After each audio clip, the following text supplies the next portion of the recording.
আমার মেয়ের সাথে হয়েছে, উনি বলে আমার মেয়ে ডাকছে, ডাকি 50 টাকার লোভ দেখাইছে, দেখা ঘরে নিয়ে গেছে, নিয়ে যায় ওর বলে এটা না ওটা করেছে, করে কইছে যে তুই আমার এটা করি দে, তো 50 টাকা দেবো। তারপরে বলেছে যে কলের উপর গেছে, কলের উপর যায় আমার মেয়ের বলে কি ধরেছে। তারপরে হ্যাঁ, ঘটনা 21 তারিখে রাইতে, সন্ধ্যার দিকে, সন্ধ্যার দিকে।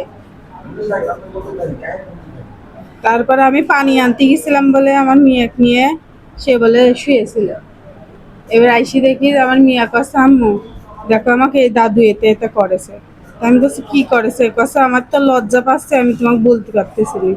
আমি বলছি যে বলো, ওরা এক দাদুর কাছে যাই কয়েছে, আমার কাছে কই না, ওই দাদুর কাছে যাই কষে, তো আমি গেছি ওখানে, যায় দেখতেছি যে আমার মিয়া ওইসব কথাবার্তা কয়েছে বলে। গত 21/5/26 তারিখ 18:30 হইতে 18:45 মধ্যে ভিকটিম সাইমা আমার পাশাপাশি বাসা, আমার দাদা বলে ডাকতো। উনি 50 টাকার একটা লোভ দেখাইছে, দেখায় ওনার বাসায় নিয়ে গেছে, পাশাপাশি বাসা। ওই বাসায় ওই সময় মেয়ের মা পানি নিয়ে আসতে গেছিল, এই সুযোগে বাসা ফাঁকা ছিল এবং ওই মিঠুর বাসায় তখন ওই সময় কেউ ছিল না, উনি একাই ছিল। এই মেয়েটাকে নিয়ে অসংখ্য কেমন অচরিতার্থ করার জন্য তার শরীর স্পর্শত স্থানে হাত দেয়, পাশাপাশি তার ধর্ষণ চেষ্টা করে। এই কারণেই মেয়ের বাবা অভিযোগের ভিত্তিতে তাকে আনা হয়েছে এবং এই সংক্রান্ত বিষয়ে আইনগত পদক্ষেপ প্রক্রিয়াধীন। হ্যাঁ, নিয়মিত মামলা হয়েছে। মামলার নাম্বারটা আমার অত মনে নাই। মামলা নাম্বার 45, আজকে তারিখ, নারী শিশু যৌন আইনে মামলা হয়েছে। আমরা বিজ্ঞাপনদের সুপর্দ করবো ন্যায় বিচারের সাথে।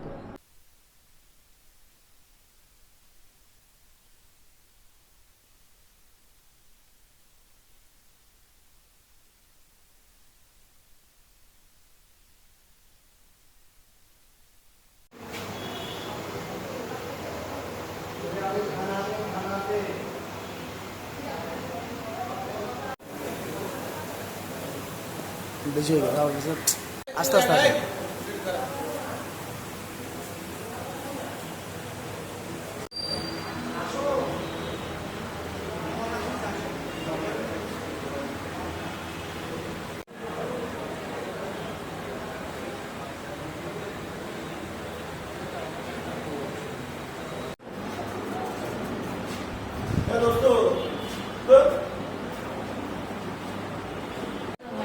বাইরে গেলে চাকরি থাকবি না।